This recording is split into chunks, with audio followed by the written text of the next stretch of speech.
What if the fear gripping your chest isn't warning you of danger, but exposing a lie you've been obeying your entire life? The panic doesn't come from lack. It comes from an agreement you never remember signing. And once it's spoken, something inside reality flinches. Fear never announces itself as fear. It disguises itself as responsibility, caution, maturity. It whispers at night, tightens your jaw during polite conversations, and turns money into a silent judge watching every decision you make. Somewhere along the way, your mind learned to stay braced, as if peace itself were reckless, not because there wasn't enough, but because believing there might be enough felt dangerous. This isn't about finances. It's about the subconscious vow to stay alert, to never rest, to never trust the invisible. And yet beneath the tension, something ancient keeps pressing forward, quiet, patient, unbothered by your anxiety. If fear spikes when you're closest to relief, what is it trying to keep you from remembering? There is a moment, small, almost invisible, when you realize you are exhausted not from effort but from guarding against disappointment, guarding against hope, guarding against the unbearable humiliation of believing and being wrong again. This is where the hidden problem lives. Not in your bank account, not in your past, but in the loyalty you've sworn to a story of scarcity so old it feels like morality. You learned early that struggle equals virtue, that vigilance equals intelligence, that relaxation equals irresponsibility. Somewhere, perhaps watching the adults around you whisper about bills or feeling the air change when money was mentioned, your nervous system made a shocking, unconscious decision. I will stay alert forever. Because alertness felt like love. Control felt like safety. Fear felt like maturity. And now fear feels like you. You don't question it because it wears a familiar face. It sounds like reason. It introduces itself as planning, as realism, as being grounded. But listen closely. Beneath the calm explanations is a tightness, a contraction, a quiet desperation pretending to be wisdom. This is not protection. This is self-surveillance. You tell yourself you're just being careful, but careful has become your identity. You tell yourself you're just being responsible. But responsibility has hardened into a cage, and every time relief approaches, every time an opportunity opens, every time ease knocks softly, something inside you recoils. Your chest tightens. Your thoughts race. Fear spikes. Why? Because relief threatens the vow. If there is enough, then all those years of bracing were unnecessary. If there is support, then all that loneliness was not inevitable. If abundance is real, then the suffering you moralized loses its meaning, and that feels unbearable. So you sabotage without knowing you're doing it. You hesitate, you overthink, you delay. You find reasons to stay small, to stay strained, to stay realistic. You tell yourself you're avoiding risk, but what you're really avoiding is betrayal, betraying the identity that kept you alive. This is the hidden wound, the unconscious belief that letting go is dangerous, that ease is irresponsible, that peace must be earned through pain. You have been loyal to scarcity not because it is true, but because it is familiar, because it feels like home. And the cost? The cost is constant tension, the cost is joy that never fully lands. The cost is success that feels heavy instead of freeing. The cost is a life lived with clenched fists. You are not afraid because there isn't enough. You are afraid because you've built your sense of self around surviving not enough. And identities do not dissolve quietly. Look closer. There is a strange pride hidden inside the struggle, a quiet righteousness in being the one who endures, who sacrifices, who never relaxes. You don't say it out loud, but part of you believes that if you stop striving, if you stop worrying, if you stop calculating every possible future disaster, something terrible will happen. As if the universe itself is watching, waiting to punish your rest. This is the internal contradiction tearing you apart. You long for peace, yet you distrust it. You desire abundance, yet you flinch when it nears. You pray for relief, yet you brace for loss the moment it arrives. Fear has become a moral compass, and so you live in a permanent state of almost safe, almost secure, almost free. Your nervous system never unclenches, Because unclenching feels like surrender. And surrender in your internal mythology equals collapse. But what if the collapse already happened long ago, and what you call stability is just the scaffolding you built around that old shock? You're not broken, you're not weak, you are loyal. Loyal to an outdated contract that says, I must stay vigilant to survive. And the cruelest part? You didn't consciously choose it. It was handed to you through tone, through silence, through the way fear lived in other people's bodies. You inherited it, you absorbed it, you made it sacred. So when fear rises now, sudden, sharp, shocking, it isn't warning you of danger. It is defending the agreement. It is protecting the identity built on scarcity. It is saying, don't you dare forget who you are. And yet, somewhere under the tension, beneath the rehearsed worry, beneath the clenched jaw, something else is stirring. Something patient, something unafraid, something that has never signed that contract at all. And it is beginning to press back. There is an invisible law at work, quiet, precise, and deeply unsettling once you see it. The mind does not merely react to reality, it broadcasts it. Like a signal generator humming beneath your awareness, it sends out the frequency of what you believe you must be. And reality answers in kind. This is the betrayal of the old belief. You were taught that fear responds to circumstances. But the truth, the dangerous, liberating truth, is that fear responds to approach. When abundance nears, when ease approaches, when support comes close enough to be felt, the old contract panics, the signal spikes, the alarm sounds.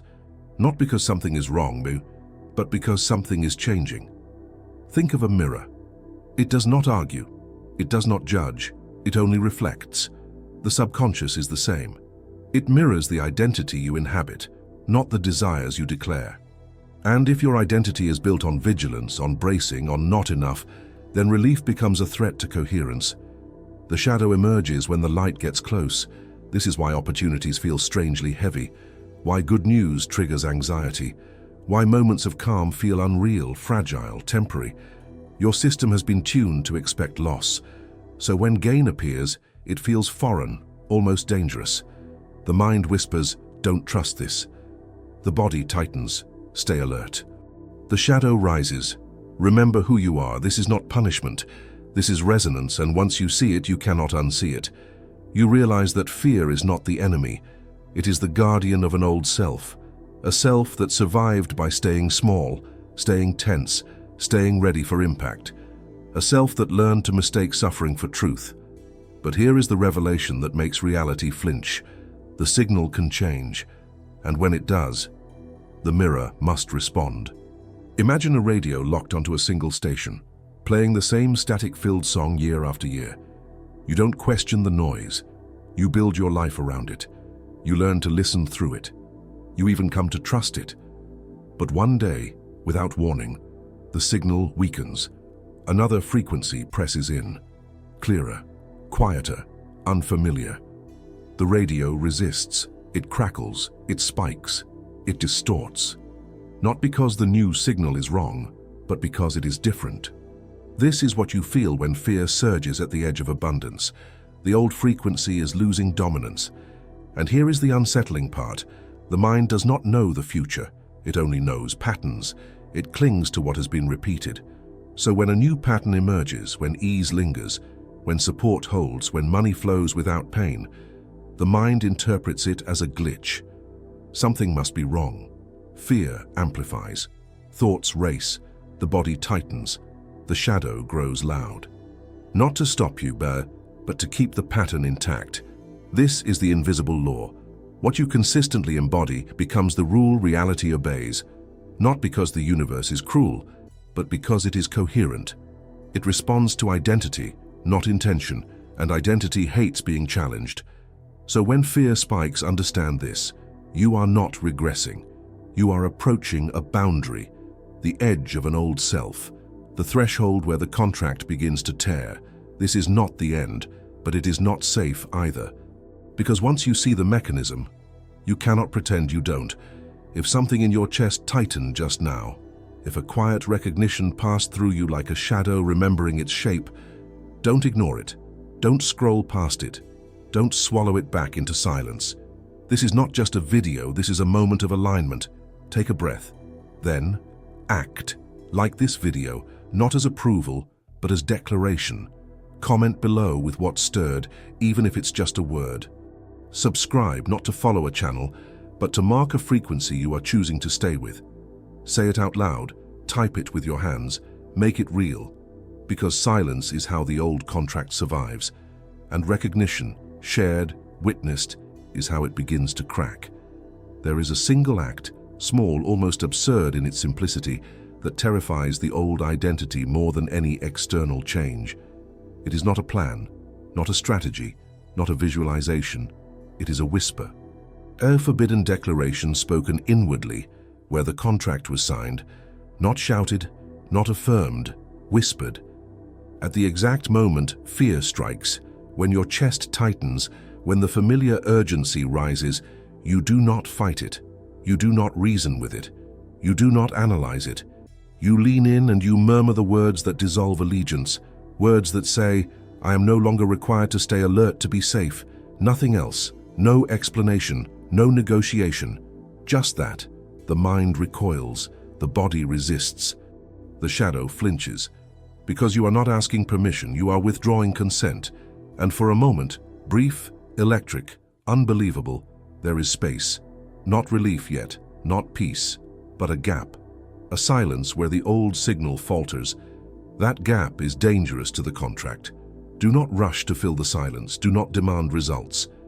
This is not a technique for getting. It is an act of remembering.